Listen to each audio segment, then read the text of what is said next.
कथा। सियार और युद्ध का नगाड़ा। एक बार एक भूखा सियार था जो कई दिनों से भूखा था। मुझे जल्दी से कुछ खाना ढूंढना होगा, नहीं तो मैं भूख से मर जाऊंगा, उसने सोचा। खाना ढूंढते हुए वो एक युद्ध के मैदान पर पहुंचा। वहां पुराने और टूटे हुए हथियार बिखरे पड़े थे। टूटे हुए तलवारें, तीर और पहिए चारों ओर बिखरे थे। वहां कोई भी नहीं था। सियार बहुत निराश हुआ। मुझे नहीं लगता कि यहाँ मुझे कोई खाना मिलेगा, भूख से बेहोश होते हुए सियार ने सोचा। उसने एक पुराने बरगद के पेड़ के नीचे बैठकर थोड़ी झपकी लेने का फैसला किया। जल्द ही वह सो गया। वो एक अजीब आवाज सुनकर जग उठा। Sush boom, Sush boom. सियार डर गया। अब ये क्या है, उसने सोचा। मैंने कभी ऐसी आवाज नहीं सुनी। क्या ये कोई बड़ा जानवर हो सकता है? मुझे तुरंत यहाँ से भागना होगा।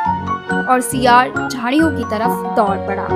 काफी समय तक उसने अपने छिपने के स्थान से युद्ध के मैदान पर नजर रखी, पर कुछ भी दिखाई नहीं दिया। कुछ देर बाद सियार ने सोचा, मैं किससे भाग रहा हूँ? मुझे पता भी नहीं है। निश्चित रूप से मैं कायर नहीं हूँ। मुझे जाकर देखना चाहिए कि वो आवाज कहाँ से आ रही है। धीरे धीरे सियार आवाज की ओर बढ़ा।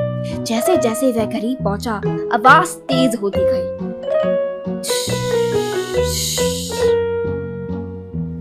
मुझे बहादुर बनना होगा, वो खुद से कहता रहा। शायद ये अच्छा विचार नहीं है। शायद मुझे वापस छिप जाना चाहिए। मैं धीरे धीरे आवाज की ओर बढ़ता गया। वो एक बड़े पत्थर के पीछे खड़ा होकर झांकने लगा। फिर वह हंस पड़ा और बहुत ही ज्यादा हंसा। युद्ध में इस्तेमाल होने वाला एक बड़ा नगाड़ा बरगद के पेड़ के पास पड़ा था। पेड़ की जड़ें नगाड़े को छू रही थी। हर बार जब वे नगाड़े को छूती थी तो की आवाज सुनाई देती थी। सियार फिर से हंस पड़ा। मैं कितना मूर्ख था, एक पुराने नगाड़े से डर गया। अचानक सियार ने नगाड़े के पास बहुत सारा खाना देखा। वो अपनी आंखों पर विश्वास नहीं कर पाया। किसी ने ये यहाँ छोड़ दिया होगा, उसने सोचा और खाना खाने लगा। कई दिनों की खोज के बाद आखिरकार उसे कुछ खाना मिल गया था। अगर मैं बहादुर ना होता तो भूख से मर जाता, सियार ने सोचा और खाना खाने लगा।